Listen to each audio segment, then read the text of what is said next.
สบายดีตอนค่ำเนาะสบายดีท่านผู้ชมสบายดีFCทุกท่านตอนนี้เราอยู่แถวเขตลิเซมายโยนเนาะมื้อนี้เรามีนัดกับหมู่เนาะมาที่ห้างอาเซียนสตรีทฟู้ดเป็นห้างหยังเป็นห้างใหม่เนาะเราก็บ่เคยมาแต่ว่ามื้อนี้เรานัดกับหมู่เนาะกับหมูมากินข้าวแรงสบายดี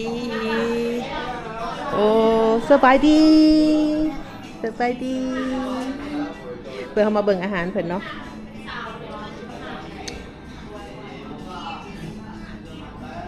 ก็นี่เป็นอาหารตามสั่งเนาะเป็นเห็ดขายแล้วก็มีซูชิเนาะ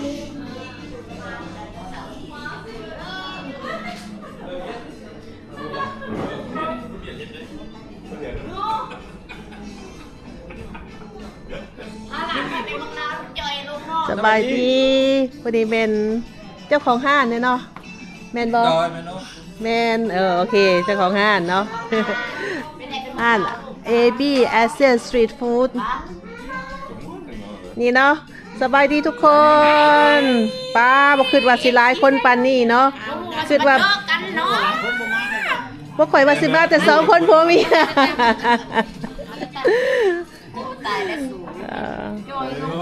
สบายดีเด้อเนาะป้าเพิ่นมาตั้งโต๊ะถาก่อนเรียบร้อยละถ้าร้านคนไปเล่าแล้วมันจอยลงได้ดีได้ป้าจอยบ่ขึ้นสาวหมายรวมเป็นสาวได้มันยืนห่างเลยนี่ยืนห่างแม่นเป็นสาวได้หุ่นดีเลยมากับเว้าเก่งคนเก่าเล่าวะเบิ่งภาษาลาวจ่อยๆลาวลูกป้าบัวเด้บ่ได้เมื่อลาวบ่เนาะลาวบ่ได้เมื่อลาวเฮ็ดเวียกเด้อ2027เด้อสิเมื่อลาวเด้อ2027พุ่นนี่อีก2 ปี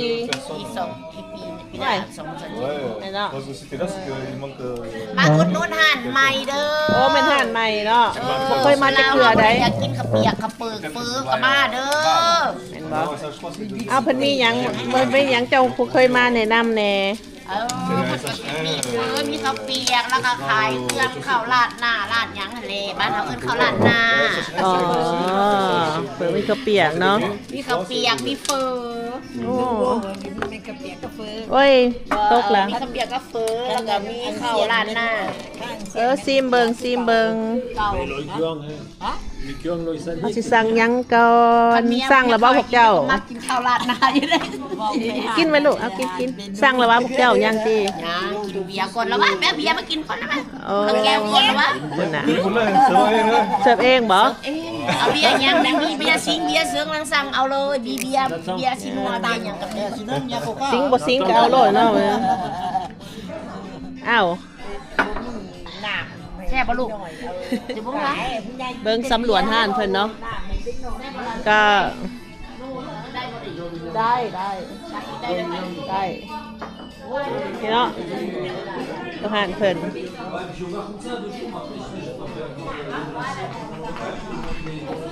โอ้นั่งกินได้ไหมลูกเดี๋ยวมาเบิ่งห้านเพิ่นว่าเพิ่นว่ามีเฟอมีข้าวเปียกเนาะเอามาเอาเครื่องดื่มเดี๋ยวให้ป้าสั่งเครื่องดื่มให้เด้อแซ่บบ่ลูก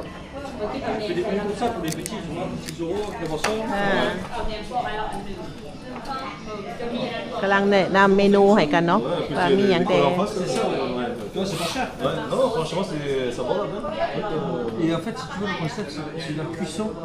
มีราคา€8กับ€6เนาะÇa, en fait, nous on a déjà un chaud. Après qui tient le chaud pendant 3 heures. Il est c'est la cuisson là. Oh, qui ne sert. La cuisson recette on appelle ça. Antoinette, les bouchons. Sans passer par le micro-ondes, sans passer par la partie réchauffage. C'est comme si la cuit. Et c'est service rapide. Il vise la cantine, tu vois. Ouais, c'est ça. Donc, mixer. Selamat pagi. สาวเสิร์ฟ เป็นมันเป็นสาวเสิร์ฟบ่มื้อนี้แล้วข่อยสิสั่งเอาเฟอให้ข่อยเด้อ เอาเฟอร์ถ้วยหนึ่ง เฟอถ้วยหนึง C'est pas qu'on voyait juste le parking du casino. เฮ็ดข้าวเปียกถ้วยน้อยให้นางลอยๆหน่อยเด้อ Je savais pas qu'il y avait un parking. C'est sur la terrasse. La terrasse, je vais aménager mieux, tu vois. J'ai 50 mètres carrés de terrasse. คือซีเมนต์เพิ่นเฮ็ดใหม่เนาะเฮาก็บ่เคยมาตัวนี้ย่านแม่นห้านเก่าเพิ่นเคยเฮ็ดแต่ก่อนและเพิ่นรีโนเวทใหม่เนาะเฮามาแต่หัวแรงยังบ่ทันมีแขกปานใดก็มีแต่ซุ้มไทยเฮาเองเนาะไทยรีเวอร์ซันสบายดีผู้นี้ได้เพิ่นนัดเฮามานะ สบายดีหานเปิดใหม่มาซิมเปิดข้าวเปียกในเด้อ โอ้เขากำลังสั่ง เออ นี่เด้ อันนี้ก็ ทีมงานมาเติม ทีมงานมาเปิด โอ้ สบายดี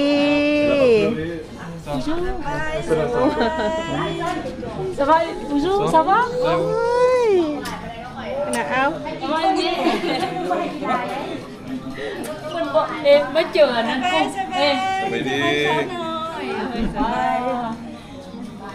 สบายดี Qui vient là? C'est qui vient? ไปคอยสั่งเ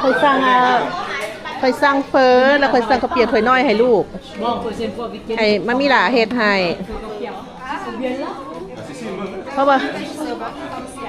วินโนแบบนี้เสียเขาก็หัก Quand il y a ข้าวเปียกฮักก็กิน สิกินเฟอ อ่า ไปมาหลินน้องอายลูกสิไปใส่นะ โอ้ทีมงานมาหลายเนาะมื้อนี้บ่คิดว่าสิมีหมู่มาหลายปานนี้เนาะสบายดี เนาะ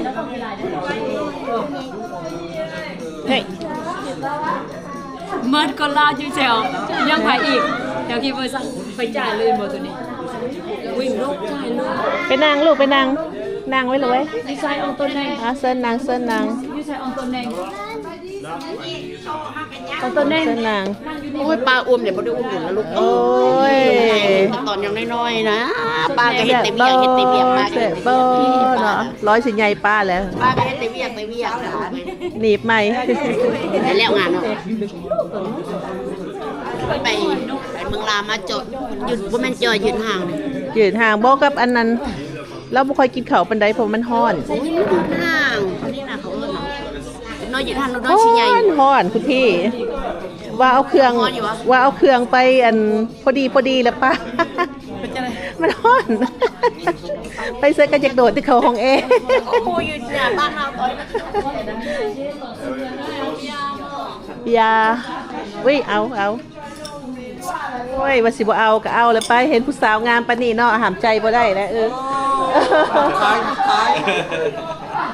แล้วโฆษณาอาหารให้พร้อม Non, Osmo. IJ, tu sais, c'est la chinoise. Comme elle fait les chaînes Ah, YouTube. non. Donc, elle est en train de faire. Si tu veux parler en français, tu veux te faire la pub pour ton magasin? Plus tard, je pense. Non, là, là, on va la mettre sur YouTube. Là, donc, ah bon? C'est pour ça, donc, si tu veux dire quelque chose, tu veux dire quelque chose, quoi, si tu veux dire un mot en français pour ton magasin, quoi. Dis-le le mien. Pour la chaîne YouTube, quoi. Oui, YouTube. oui, c'est quoi? Il y a concernant YouTube, hein. เอามีหยัง Oui, ici c'est le restaurant asiatique. Voilà, sur le parc Pion, vous pouvez venir, il y a tout ce qu'il vous faut. Il y a des sushis, il y a des poulets rôtis, poulet laqué en façon asiatique. Il y a des nems, saveur asiatique. Voilà, voilà. C'est après, c'est 290 avenue Maréchal Choff sur le parc Pion. Bienvenue chez nous. พี่น้องเพิ่นก็ฝากห้านเพิ่นเนาะไปเฮาก็ไปนั่งวันนี้นะ C'est live talk.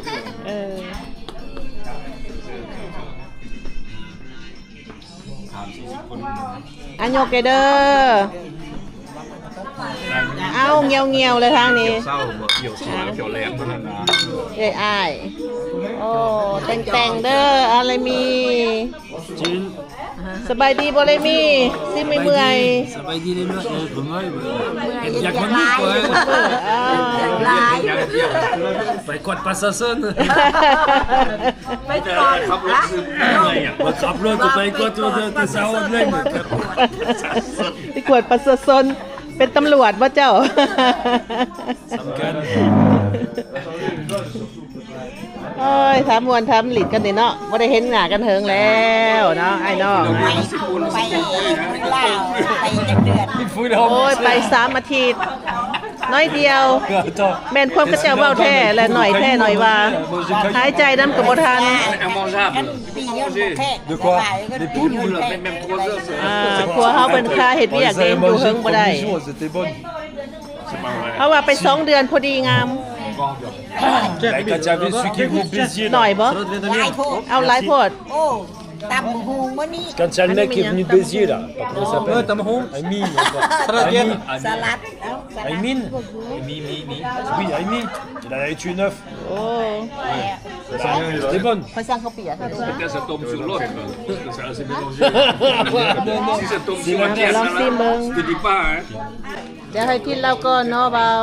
เป็นหยังมื้อนี้คือส่วนมาอ่า บอกว่าก่อนโอ้ยสบายดีเพราะว่าบ่แม่นหยังเพราะว่าร้านเพิ่นเปิดใหม่ก็เลยว่า โอ้เปิดใหม่ ก็เลยว่าส่วนกันมาอุดหนุนร้านใหม่สนับสนุนเพิ่นเปิดร้านใหม่บัดนี้ใครอยากกินเฝอข้าวเปียกมาได้เด้อมีแล้วเฝอข้าวเปียกคนลาวเฮาเอเชียเฮามา เพราะว่าข่อยบ่เคยมาเด้ โอ้ยได้ยินเจ้าของร้านเพิ่นว่าเพิ่นสิเปิด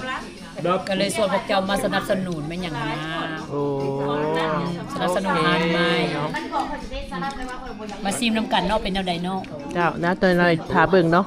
หน้าตาเพิ่นสิเป็นแบบใด ผู้ถ้วยบักใหญ่ๆงาม แม่นบอกคุณเพิ่นบอกมาก่อนแล้วเนาะว่าถ้วยใหญ่ๆว่าซั่น ถ้วยบักใหญ่งามๆ30กิน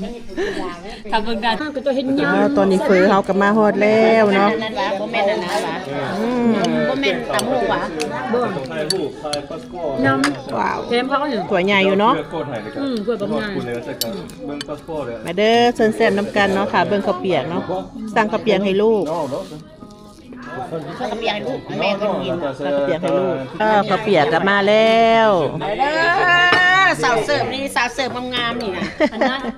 เบิ่งสิปิ้ง ได้ข้าวเปียกบ่เจ้า แม่นข่อยกินข้าวเปียกเด้อข้าวเปียกอันนี้ข้าวเปียกเราเฮ็ดเองบ่นี่โอ้เส้นข้าวเปียกคักเด้อนี่พวกเจ้าเขาเจ้าเฮ็ดเองได้นี่ เออ แม่นบ่นี่ เดี๋ยวสิพักกันโดยมาได้ประแฮดว่าวนํนะโดสบายดี ไอ้ริ้วตาลอย เอาผู้สาวลงมาทางเมย์คนนี้ระวัง มาบัญชีต่อโต๊ะระวังตกเด้อ เอาบ่ผิดนี่จักดิเอาบ่ผิดนี่ โอ้เอาเสร็จจังหน่อย โอ้หมด มา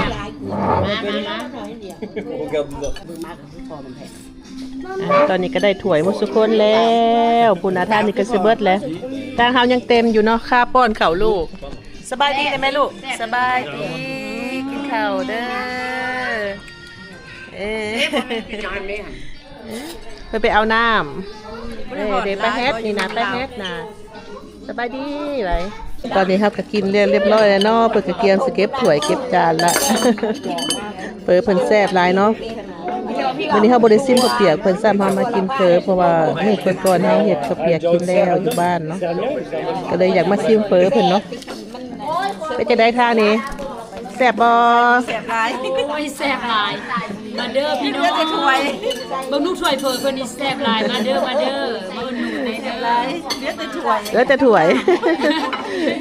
เฮาเหลือแต่น้ำเนาะเฮานักเลงตอนเฮาบ่ได้ค่อยกินน้ำหลายปานใดทางนี้เพิ่นก็แล้วก่อนเฮาเลยเนาะไปจังได๋ลูกสาวนี่กินข้าวแล้วบ่ฮะกินข้าวนํป้าไว้พุ่นน่ะยังเต็มถ้วยอยู่เนี่ยพอนางป้อนทางหลังมากวนแต่แม่นี่แล้วบ่ให้แม่กินข้าวนี่นะเฮ้พุ่นน่ะผู้สาวนี่กินข้าวเด้อลูกบ่เฮ็ดลูกบ่งามบ่เฮ็ดเอาข้าวแม่เพิ่นมาเสิร์ฟเปียอีกบ่นี่นะ จักสีหยังกับสีหยังเนาะวันนี้เนาะ มีสีนัวสีแดง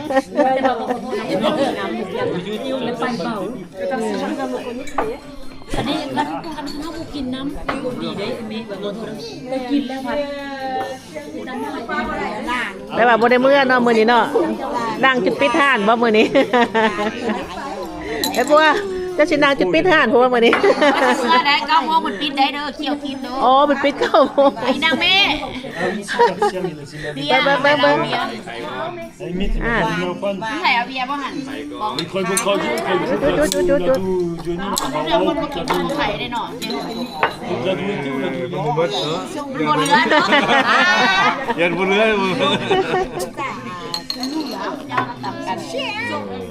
อะไรบ่ขึ้นมาลูกเจ้าสิโตวันนี้มาทุกคนกะสิเตรียมกลับบ้านแล้วเนาะอิ่มแซ่บกันหมดทุกคนกลุ่มนี้กับแม่นกลุ่มสมาคมลาวพวกเฮาเนาะที่ว่าอยู่แป๊กปิ้งย่างน้ำกันนี่แหละมื้อนี้ก็ดีใจเนาะได้มากินข้าวร่วมกันเนาะนักเอ้ย ไปเด้อล่าลงแล้ว ลาลงแล้วเนาะ ล่าลงเลยเด้อบ๊ายบาย ไอ้เด็ดค่อย ไป ค่อยส่งลงกลุ่มเนี่ยลาวอันไปน้อยเราว่าดูกับมานามาคน มานำการเนาะดีใจได้เห็นกลุ่มสมาคมเฮาเนาะไปเมื่อหน้าพอกันไหมแล้วก็เฮาก็สิขอปิดคลิปไปเพียงเท่านี้เนาะขอบใจหมดทุกคนที่เข้ามาเบิ่งมาชมเนาะวันนี้ก็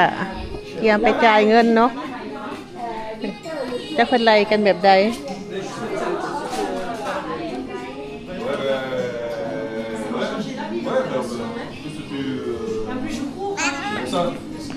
บ๊ายบายลูกบ๊ายบายกับตอนเนาะเดี๋ยวจ่ายเงินเราก็สิกลับมาเลยเด้อบัดนี้เด้อ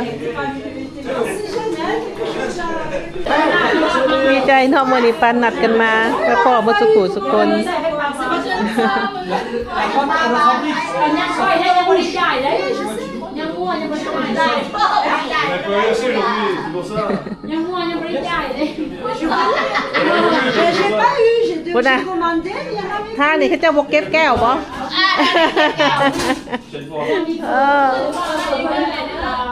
Prochaine fois, dire au chef de faire la pâte de pain. Non, c'est bon, tu vas payer déjà.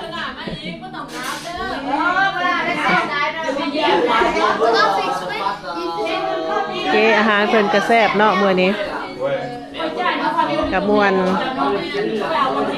ได้พบเอื้อยน้องนี่แล้วได้ดังร่มกันดิน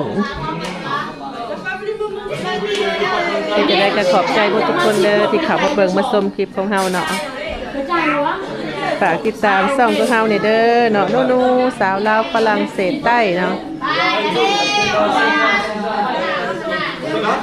บ๊ายบายบ๊ายบายเลยลูก Ça veut dire, ça veut dire บ๊ายบายไว้ Ça veut dire บ๊ายบาย